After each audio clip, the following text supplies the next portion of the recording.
Melody इतनी चॉकलेटी क्यों है? ये सवाल तो आपने सुना ही होगा। पर आज बच्चे बच्चे की जुबान पर चंद्रयान को लेकर बहुत सारे सवाल हैं। अमेरिका के अपोलो मिशन को चांद पर पहुंचने में केवल 4 दिन लगे थे और उस समय अमेरिका के कॉम्पिटिटर रशिया ने भी इतना ही समय लिया था चांद पर पहुंचने में। लेकिन इसरो की चंद्रयान 3 मिशन को आखिर चांद पर पहुंचने में इतना समय क्यों लग रहा है? चंद्रयान 3 इतना स्लो क्यों है?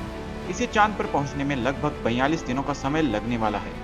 आखिर हमें इतना अधिक समय क्यों लग रहा है? क्या हम आज भी नासा और रोसकॉस्मोस स्पेस एजेंसी से पीछे हैं या कहानी कुछ और है? जानेंगे आज के इस वीडियो में कैसे चंदा मामा पर पहुंचने वाला है चंद्रयान 3। हम जानते हैं कि चंद्रयान 3 सक्सेसफुली लॉन्च हो चुका है और इस बार हम कामयाब होंगे।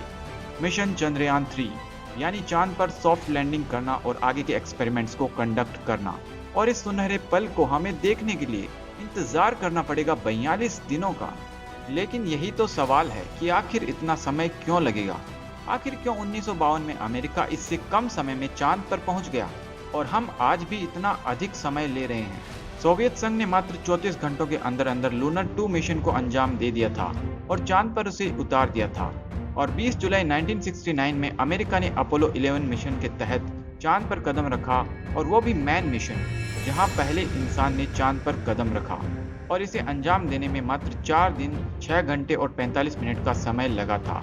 लेकिन चंद्रयान 3 चांद पर पहुंचने में 42 दिन क्यों ले रहा है? जबकि आज से 50 साल पहले नासा ने जिन कंप्यूटर्स की मदद से इस मिशन के साथ कम्युनिकेट किया, उनकी प्रोसेसिंग कैपेसिटी बाद में डेवलप हुए वीडियो गेम से भी काफी कम थी।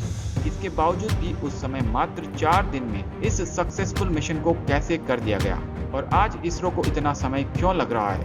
तो असल में इसका कारण रॉकेट की डिजाइन, इस पर कितना खर्चा हुआ है और स्ट्रेटेजिक डिसीजन पर डिपेंड करता है।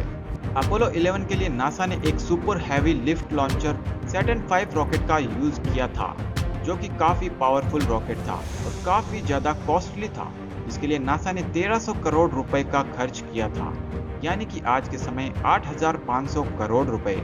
और हमें पता है इसमें आदि पुरुष जैसी एक फिल्म बन जाएगी जो कोई काम की नहीं निकली। लेकिन वहीं इस मिशन ने इतिहास रच दिया था और इंसानियत ने एक कदम अंतरिक्ष में रखा। ये एक कदम 3,80,000 किलोमीटर जितना बड़ा था। लेकिन चंद्रयान 3 में कुछ खास है जो भारत को स्पेस में कई कदम आगे रख देगा। हम जानते हैं कि इसरो इसी बात के लिए जाना जाता है कि यह कम बजट में बड़े कारनामे करने की क्षमता रखता है, और दुनिया के सबसे बड़े विजनरी इंसान एलोन मस्क भी इस बात के मुरीद हैं। तो ऐसे में इसरो का प्लान क्या है?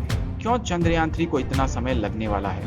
तो फ्रेंड्स, इस मामले में इसरो की स्ट्रेटजी थोड़ी अलग है, जिसमें पहले चंद्रयान को पृथ्वी के ऑर्बिट में डिप्लॉय किया जाएगा और धरती की ग्रेविटी का फायदा उठाते हुए इसे कम फ्यूल में आगे पहुंचाया जाएगा। चंद्रयान 3 को पृथ्वी के ऑर्बिट में डिप्लॉय करने के लिए LVM-3 रॉकेट का इस्तेमाल किया गया है, और ये रॉकेट 640 टन से अधिक वजन को उठा सकता है। साथ ही इसकी पेलोड क्षमता 4000 किलो से अधिक है। अब चांद पर जाने में कितना समय लगेगा, ये डिपेंड करता है कि हमारी स्ट्रेटजी क्या है, हमने किस टाइप के रॉकेट को इसके लिए चुना है और इसमें कैसा फ्यूल यूज किया गया है, और इसमें काफी खर्चा आता है। अब आपको पता है कि नासा जैसी स्पेस एजेंसी के पास बजट की कोई कमी नहीं है, लेकिन इसरो को अपने काम काफी कम बजट में करने पड़ते हैं।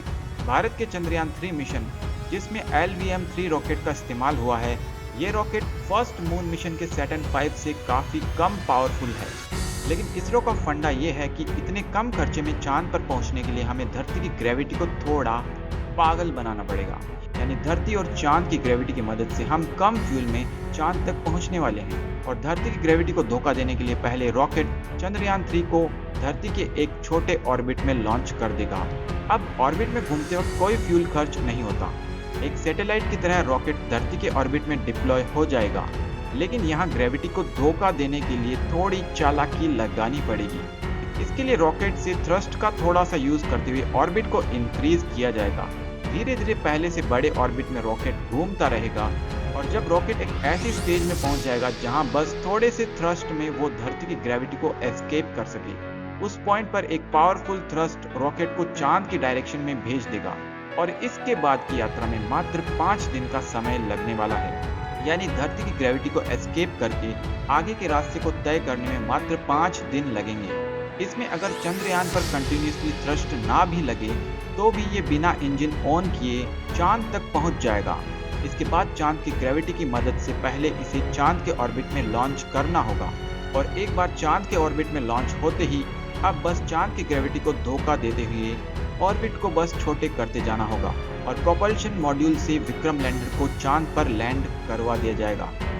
लेकिन सबसे इम्पोर्टेंट है चांद पर सॉफ्ट लैंडिंग करना और इस बार सॉफ्ट लैंडिंग के लिए कुछ स्पेशल किया है इसरो ने। पिछली बार चंद्रयान 2 टेक्निकल ग्लिच के चलते यहाँ लैंड नहीं कर पाया था, लेकिन इस बार चंद्रयान 3 में फेल्यूर बेस्ड डिजाइन को अप्लाई किया गया है, जिसका मतलब है कि इसके फेल्यूर होने के जितने चांसेस हैं उन सबको मिनिमाइज कर दिया गया है और इस बार 99% चांसेस है कि हम सॉफ्ट लैंडिंग को सही तरीके से कर पाएं। और ये सब होने के बाद प्रज्ञान रोवर चांद की सतह पर उतरेगा और चांद की इस फार साइड पर एक्सपेरिमेंट्स कंडक्ट करेगा और अगले 14 दिन तक प्रज्ञान रोवर चांद को एक्सप्लोर करेगा।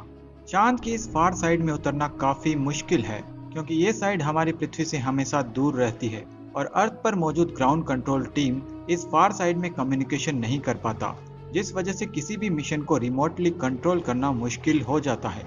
लेकिन इस बार इसरो पूरी तैयारी के साथ मैदान में उतर चुका है और 42 दिन बाद चंद्रयान होगा चांद पर।